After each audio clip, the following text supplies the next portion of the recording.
What's going on, guys? It's Jimmy here. Welcome to our daily show where we discuss the fourth stimulus check update, the stimulus package update, daily news, pretty much everything going on here in our country. Remember that new videos come out here every day at 10 a.m., 3 p.m., and 8 p.m. Eastern Standard Time. If you find these videos helpful, don't forget to hit the like button for us down below. And if you haven't subscribed yet, make sure to subscribe down below. It's completely free to do so you don't miss out on new videos. There's a lot going on here in our country today, and they're trying to finalize the next stimulus package and vote on that and the infrastructure package. Let's jump right in and we'll cover everything going on here in our country. Okay, first up, the FDA has now authorized the Pfizer vaccine for children ages 5 through 11.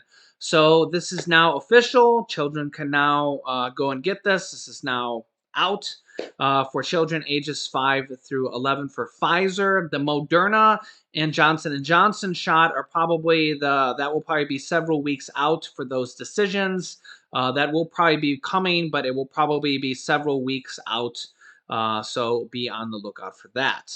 The Supreme Court just ruled on another vaccine mandate and just rejected another challenge to a vaccine mandate, basically holding up another vaccine mandate, a Maine healthcare workers challenge to a vaccine mandate. This is coming with a Republican majority Supreme Court. There's 6 Republicans out of 9 on the Supreme Court, and this holds yet again another Supreme Court decision holding up a vaccine mandate. So even current Supreme Court and all past Supreme Court decisions have held up vaccine mandates, in case you're keeping score here. As you can see here, a divided Supreme Court yesterday left intact a vaccine requirement for Maine healthcare workers, rebuffing the latest legal challenge targeting COVID vaccine mandates to reach the justices, the Supreme Court. The challengers, a group of Maine healthcare workers, sought to block the requirements on religious grounds this time. The statewide mandate announced in August by Governor Janet Mills, a Democrat, which applied to employees at hospitals, nursing homes, and other health facilities, was set to take effect Friday. 3 of the court's more conservative justices, Neil Garouche, Clarence Thomas, and Samuel Alito, would have ruled in favor of the challengers. The Supreme Court justice's latest move comes after the court rebuffed similar challenges to vaccine mandates by the New York City public school teachers and a group of students at Indiana University. Now, a group of GOP, which stands for Grand Old Party, aka the Republican Party, a group of Republican governors are planning to sue the Biden administration over the vaccine mandates, as well as the Texas Attorney General. So there are going to be more lawsuits coming here. Check this out. Georgia Governor Brian Kemp, a Republican, will file a lawsuit in a federal court challenging the Biden administration's vaccine mandate for federal contractors, his office announced Friday. Kemp and Attorney General Chris Carr were joined on the complaint by leaders of Alabama, Idaho, Kansas, South Carolina, Utah, and West Virginia, along with that Texas Attorney General. It comes on the heels of a similar lawsuit filed by Florida Governor Ron DeSantis, a Republican, on Thursday. However, remember that the Supreme Court has ruled multiple different times already just this year to uphold vaccine mandates, and previous Supreme Courts have upheld previous vaccine mandates for other vaccines in the past, kind of setting a precedent. Now, that doesn't mean that something could change. And this is with a Republican majority Supreme Court. There's 6 Republicans on the Supreme Court that were appointed by former Republican presidents, 3 of which were appointed by former President Donald Trump. So even with a Republican majority Supreme Court, they're still not striking down President Biden's vaccine mandates. That doesn't mean something could change in the future or anything right now. But this is kind of the precedent that is being set right now. So I will keep you up to date on this and these new lawsuits going forward. Let me know your thoughts down below in the comments. On the stimulus package and the physical infrastructure package, Democrats are trying to close out the stimulus package and come to a final agreement on a framework that was released, but they have to fine tune the framework. And well, here's Senator Ed Markey on the details of this. So, Senator, first of all, what are your top line thoughts on this framework? A lot of stuff to like in this bill if you're a Democrat, but some priorities left out. Are you a yes on this if this framework could be voted on today? Well, I support the framework. I think it embodies the goals of the Build Back Better program of Joe Biden. But at the same time, on immigration, on family leave, on prescription drug pricing, we have to continue to advocate until this final text, the actual language to fill in the framework is completed. So the framework is actually excellent, but it can be improved, and we're going to continue to advocate for that improvement until that bill finally reaches Joe Biden's desk. One of your colleagues who we've all been puzzling over the last couple of weeks seems to want more work on this bill, too. That's Joe Manchin. He tweeted yesterday, as we work through the text of this legislation, I would hope we'll all continue to deal in good faith and do what's right for the future of the American people. President Biden wants Democrats to trust that Joe Manchin and Kyrsten Sinema are on board for this framework. Do you believe Joe Manchin and Kyrsten Sinema are on board for this framework? Well, again, the framework is an outline. It's like the frame of a house, but you have to fill in the rest of the house before it is completed. That's what we're in the process of doing. That's what the actual legislative text is all about. That's what Joe Manchin is talking about, looking at the text. So we have to continue to work with Senator Manchin in good faith towards the goal of completing the actual language, remembering that the devil and the angels are in the text. And so we have to understand fully what is going to be included and continue to negotiate, both with Senator Manchin and with Senator Sinema. But I think we can do it. I think that we have a real pathway now to completing this legislation. We just have to work out the remaining details. And I think that a big historic success is potentially within our grasp. Speaking of Senator Joe Manchin's text on Twitter, he says President Biden's framework is the product of months of negotiation and input from all members of the Democratic Party who share a common goal to deliver for the American people.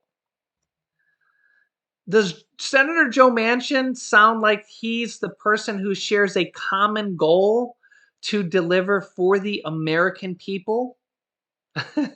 He goes on to say, as we work through the text of the legislation, I would hope all of us will continue to deal in good faith and do what is right for the future of the American people. And remember, Joe Manchin is the one who basically doesn't agree with Medicare benefits for seniors, doesn't want to put prescription drug pricing in there to lower that for millions and millions of Americans.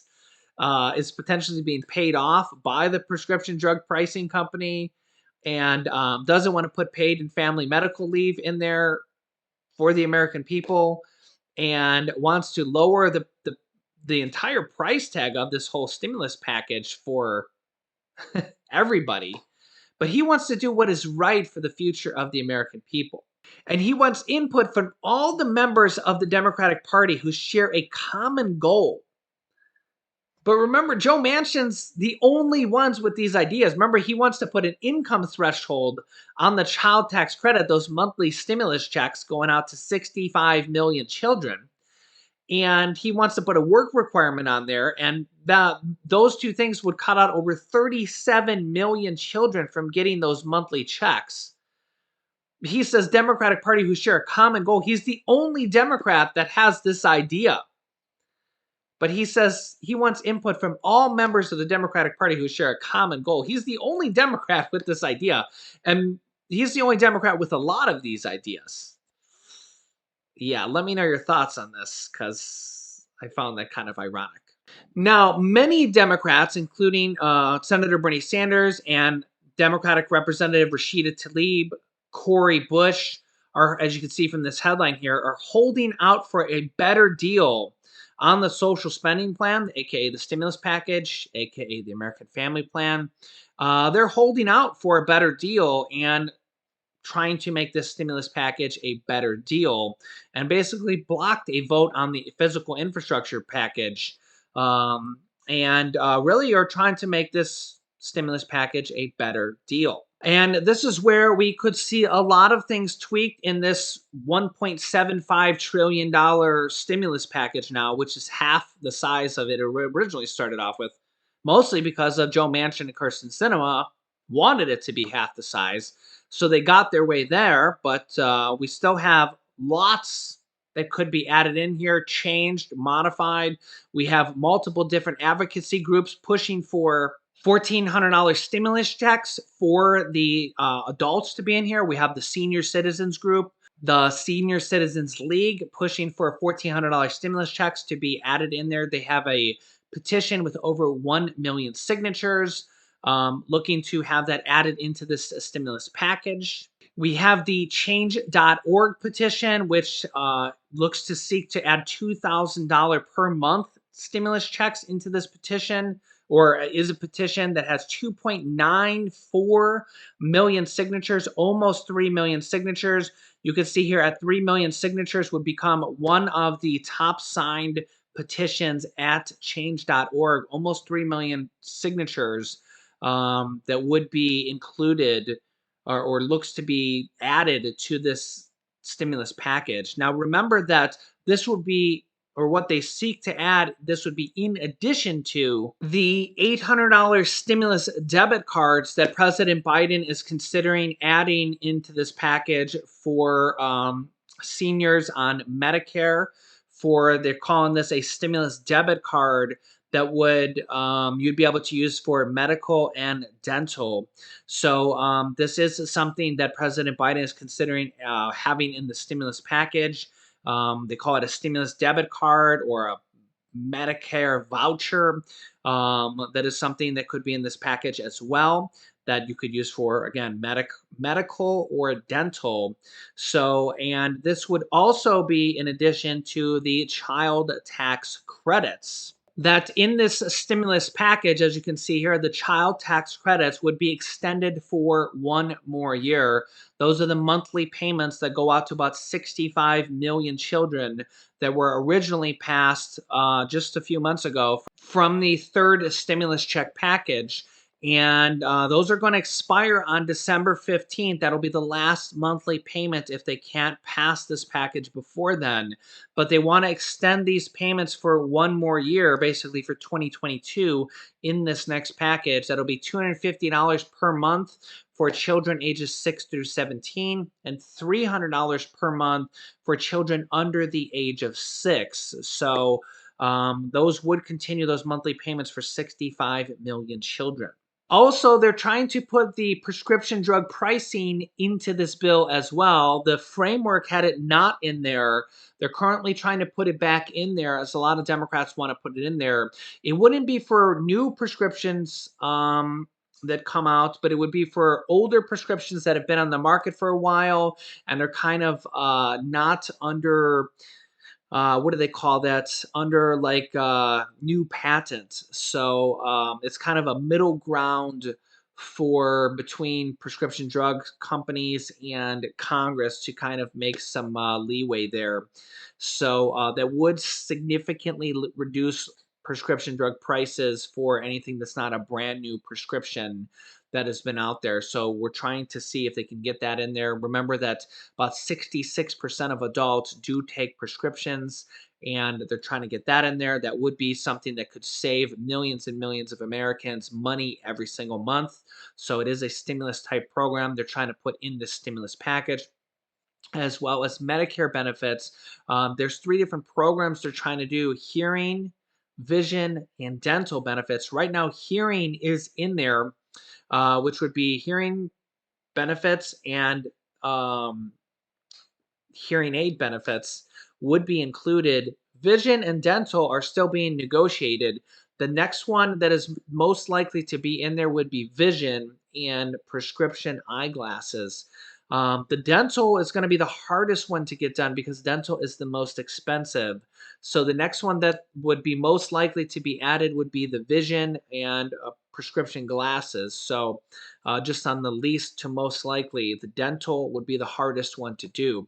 So really, all of this is a work in progress. They've also confirmed that there is, what is it, $150 billion on housing. Yeah, $150 billion for affordable housing. And this is going to, including $25 billion more for rental assistance.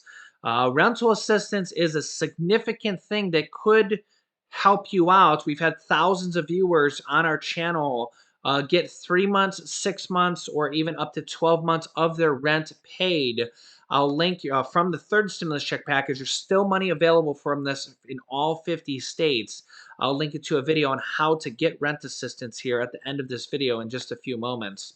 This would be the most significant single investment in quality, stable, affordable homes for the country's lowest income people in history.